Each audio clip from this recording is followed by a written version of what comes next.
was notified as a member of the Gang of Eight before the strike. But I am totally unsure about what our country's goal is in this potential war. There was no immediate threat to our country.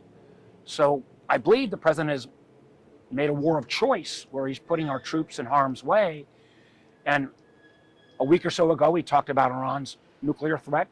Then he's talked about ballistic missiles. Now he's talking about regime change. What is the goal that is worthy enough to potentially start another endless war in the Middle East? I believe it's incumbent for the president to make the case to the American public and Congress about what our goals are. We know that our military is second to none. We need to make sure there is a clear purpose. Usually, when there's a strike, it's in reaction to something. In this case, having seen the intelligence, there is no imminent threat to our country. So I have to believe this is a war of choice by the president.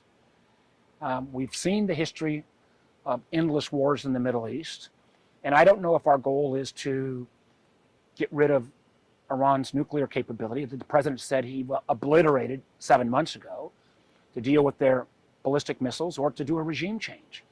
And before we put our troops in harm's way, the country deserves those answers, and Congress needs to weigh in. Sir, a lot of Virginia families have sailors stationed in the Middle East right now. What's your message to them? My message is, we know those sailors will do their duty. My job is to make sure that they get answers of why their loved ones are in harm's way. I'm going to be down in Hampton Roads tomorrow. I imagine I'm going to be talking to a lot of the parents of these sailors. And I don't have a full answer for them today. The president needs to make that case. And I fear, after the president's efforts in Venezuela and then offending our NATO allies around Greenland, now to start another conflict, where will our allies be?